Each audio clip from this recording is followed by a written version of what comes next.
Welcome everybody back to boostinmotion, and I'm so excited to tell you guys I got a brand new car. Alright, it's just another Q50. This is a homage beat.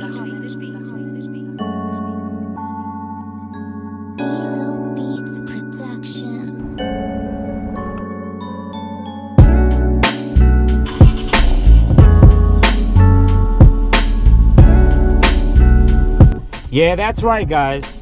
I traded in my 2015 3.7 Q50 for a 2018 3.0 Sport.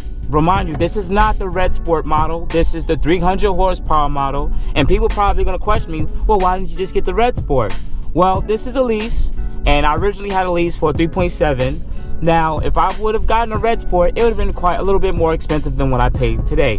You can check the video out in this little link bar here, and I'll get more in detail into that.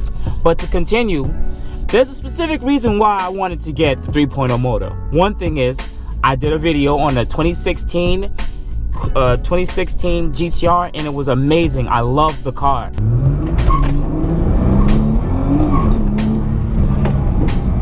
I love the feeling of having turbos. I love the sound. I love the modability. Even though I could have gone into other manufacturers, I am a Nissan and Infiniti fan, so I wanted to keep it within the family. But for 2018, Infiniti decided to give more of ability of people to be able to get the sport look on their cars, but not the power and specific sport features. One of the things that my car don't have is the BBK, standard BBK. That's the bigger brakes and rotors. The second thing that I don't have on this car is paddle shifters. And the third thing I don't have on the car is adjustable sport suspension. Now, I never told y'all what's the differences between the 3.0 300 horsepower motor and the 400 horsepower motor, other than the tune that comes stock from factory. There's two main differences, and you can look this up online.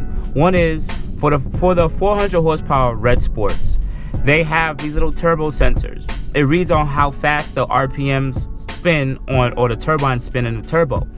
Now, the real reason why they're there is it prevents the turbos from having boost spikes or spinning above its efficiency, which protects the turbo, protects the motor, and, you know, pretty much protects from going boom.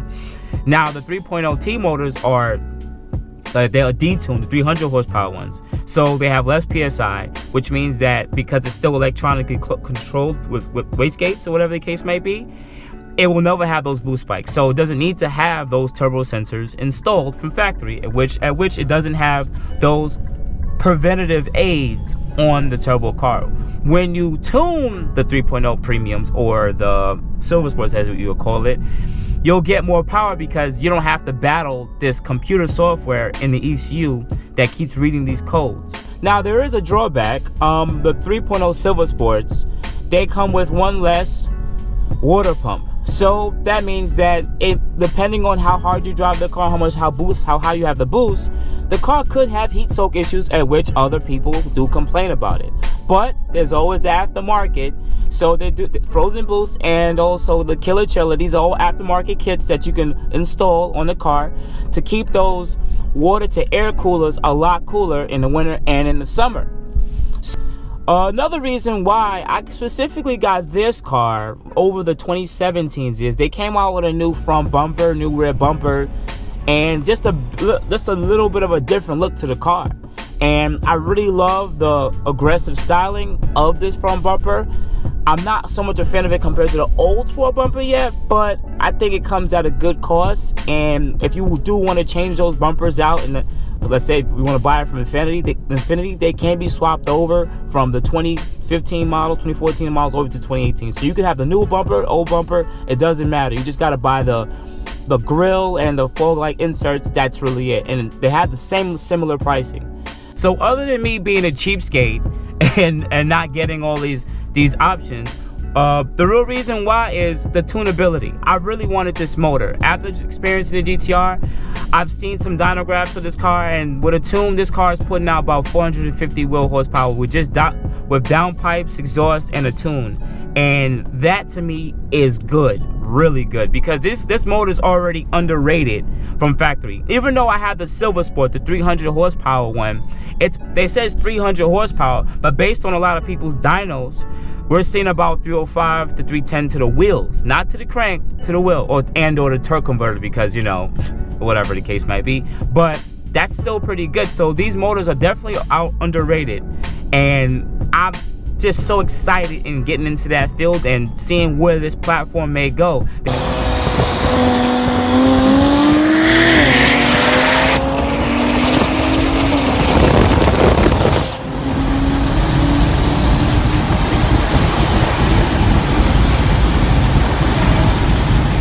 They may put this motor in other vehicles soon down the line, maybe the Q70 models, maybe some of the other Infiniti models. They may possibly even put this into the new 370Z if they even bring it out. Hopefully they still have a 6-speed manual transmission, or maybe a dual clutch automatic transmission. But hey, Infiniti, I don't know, maybe you should listen to everybody. But otherwise than that, why didn't you get it other than price? Well, the thing is, the 2015 Q50, and other than the REDSPORTs with adjustable suspension or just having adjustable suspension, the coilovers from my old car switch over to this new car with ease. It's not no problem. It bolts right up. But the REDSPORTs or just you having the adjustable suspension, the forks are a little bit wider. So right at this moment, for now, there's no real manufacturers that have made coilovers specifically for the REDSPORTs yet. Some people may not like coilovers. The adjustable suspension, what I've driven in, is really nice if you like driving at stop height, and there's also lowering springs you can get for the adjustable suspension. But me, I'm a coilover guy, so that's why I chose the coilovers. Now, when it comes to the paddle shifters, I don't care for paddle shifters. Even though the GTR I drove had paddle shifters, I still like the fact of moving my little cheeseburger shifting here into the gear I want and holding it. It still has that feeling of one hand on the steering wheel, another hand on the shifter.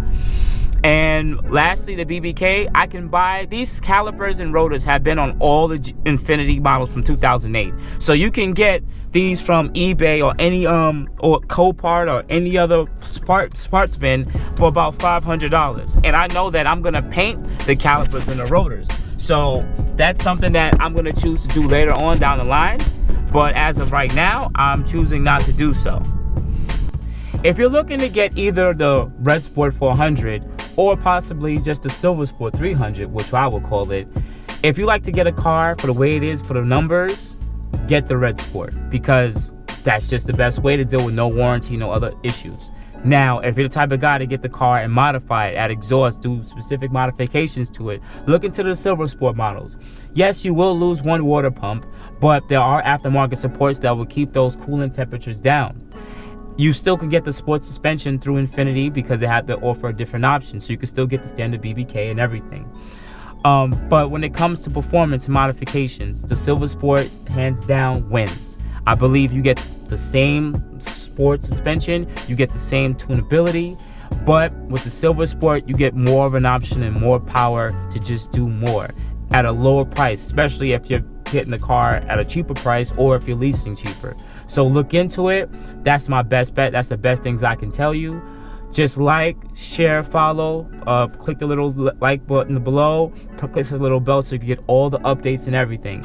So once again, thank you for joining Boost in Motion, and I will show you all the updates in the future videos.